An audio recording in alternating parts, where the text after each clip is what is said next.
can't breathe. Mama.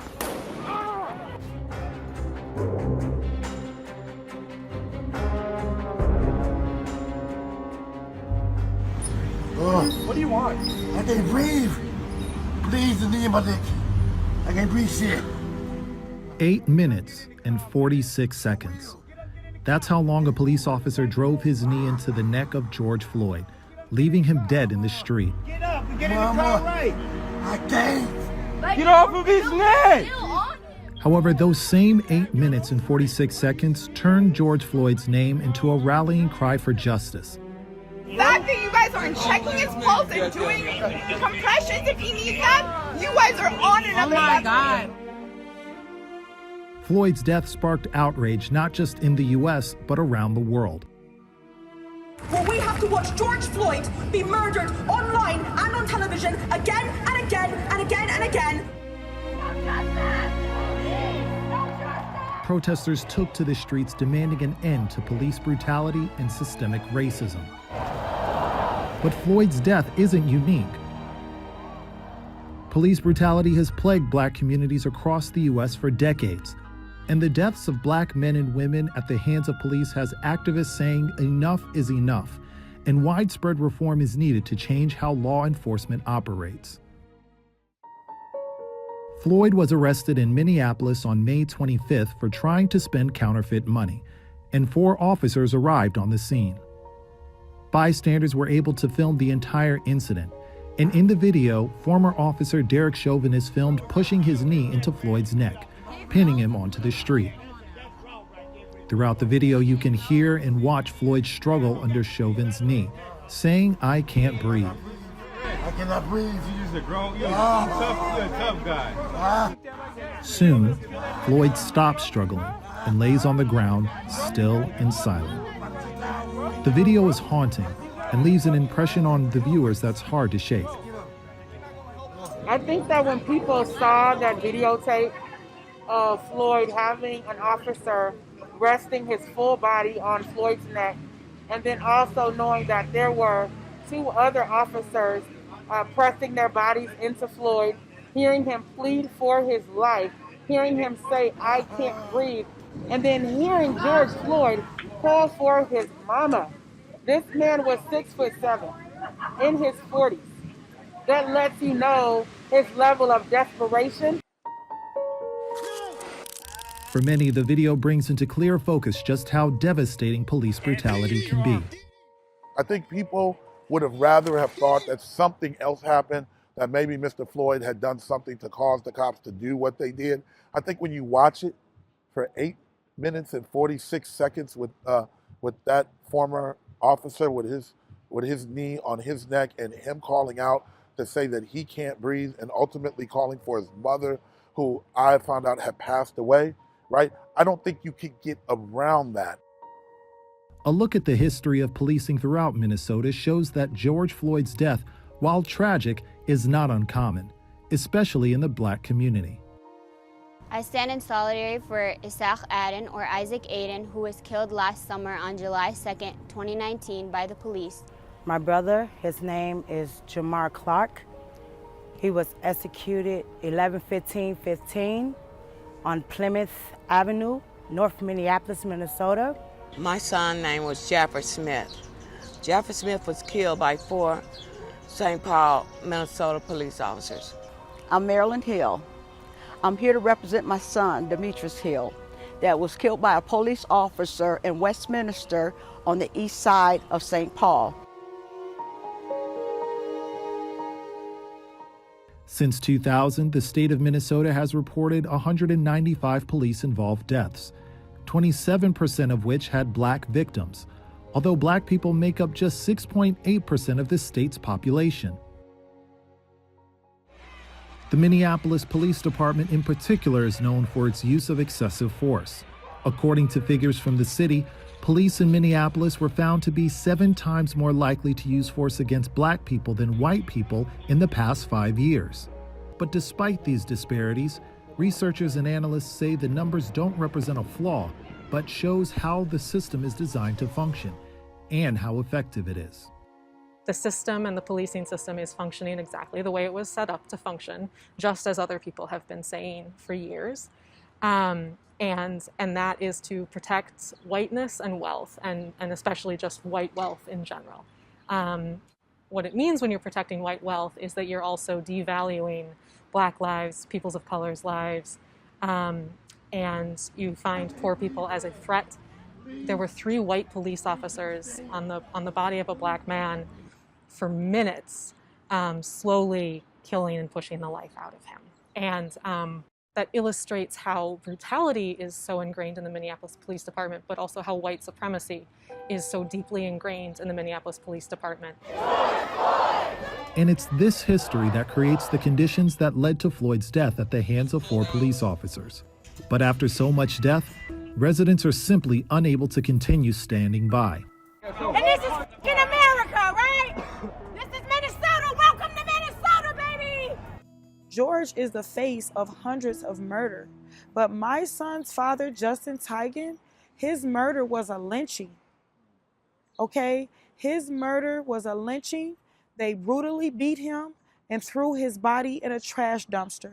And no human being deserves to die in a trash dumpster. And our families are tired of the hatred. The hatred that they are displaying in the state of Minnesota. It's the straw that broke the camel's back. The African American community has been disproportionately impacted by the coronavirus, a very unsettling time for the community with a lot of fear and concern. As the community began to be opened back up, as people began to go back out into the public, then we were met with the same brutal force that we've been met with repeatedly, and we saw that in the case of Breonna Taylor. We saw that, of course, in the case of George Floyd. And people are just tired of it. Let us not forget about those who are incarcerated and are being treated unfairly and injustly. When you kill us, you're not just killing us, you're killing our babies. Right. Yeah. You're killing the babies to come. Yes. Just like I said. Protesters showed up in the streets of Minneapolis the day after George Floyd died. The mayor of the city stated that all 4 officers had been fired and Chauvin would be charged. But this time, that wouldn't be enough. Protesters chanted, "I can't breathe," and demanded all the officers involved be arrested and prosecuted. Protesters were seen throwing water bottles at police, who responded in riot gear, firing less lethal sponge rounds and chemical agents into the crowds.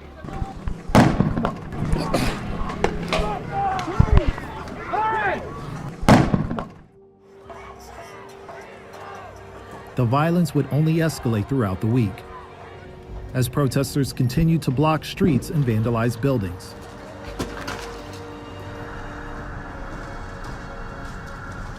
Dozens of fires and lootings were reported across Minneapolis, including the 3rd Precinct Police Station, which was set ablaze on the 3rd day of protests. Criticisms were levied at police for their use of force against protesters, and many claim the police actually caused most of the violence. I don't know what's going on. Why are you spraying and praying? Why are you pepper spraying a peaceful protest? Throwing tear gas at a peaceful protest. These are nothing but peaceful people, and they firing shots and throwing whatever they was throwing. I don't know what it is. It looks like something, but. They pepper spray, kids, old ladies, old people. This is, you okay? We're being attacked by our own government. City residents also claim that outside provocateurs were mainly responsible for much of the fires and looting, and not the protesters themselves, who denounced the violence.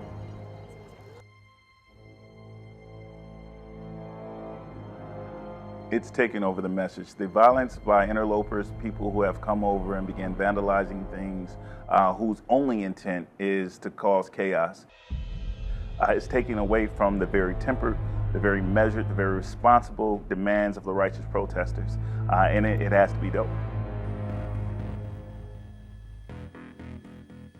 Protests emerged in cities across the country in solidarity. But the heavy-handed police response also echoed what was seen in Minneapolis. Get going! Go! Where do I go? I'm with WCCO. Journalists also found themselves in the crosshairs of law enforcement. Get out! Under arrest! Dozens of reporters were shot at, pepper sprayed, and arrested while covering the protests. Do you mind telling me why I'm under arrest, sir? Why am I under arrest, sir? And some were left with life-altering injuries.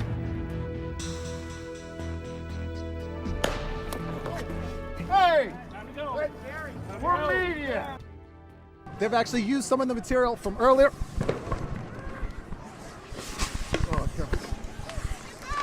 Oh, come on. As soon as I got off the plane, just walking to my hotel room, I was sprayed with pepper spray. Just walking to my hotel room. Police are intentionally antagonizing protesters. People who are relatively peaceful, who are not vandalizing or breaking things, they are being antagonized by law enforcement. And it's the exact opposite of de-escalation that we would expect from law enforcement. U.S. President Donald Trump even threatened military action against the protesters if local authorities couldn't restore order. You have to dominate the streets. You can't let what's happening happen. It's called dominate the streets. You can't let that happen in New York where they're breaking into stores and all of the things. And by the way, hurting many small businesses. You can't let it happen. Victor Gotti. Guillermo Canes. Ronald Davis. Despite this, the protests continue, and many say they will not stop until they see justice for Floyd. We're going to go all the way. We're going to go all the way. You know what? That we had the pandemic. We're rested up. We've been at home. We haven't been out. Now we're ready for the fight. We know that the state has allowed police departments in Minnesota and across the nation to purchase military-grade weapons, military-grade chemical weapons, all kinds of equipment, tanks, to wage war against the American people. Since the protests, all 4 officers involved in George Floyd's death have been arrested and charged. And a formal complaint has been lodged against the Minneapolis Police Department. And now there are talks for police reform on the federal level. The death of Floyd highlights the major flaws with how policing works in the U.S. as a whole. And more needs to be done nationally to address these flaws. I want my daughter, I want my sons to grow up in a country where they're not to be killed. I'm not an animal! I believe that each one of these cases need federal review. I believe that it should be the business of the Department of Justice and the FBI to investigate officer-involved shootings and officer-involved instances of excessive force in every case. I think that we need to deal with the issue of qualified immunity.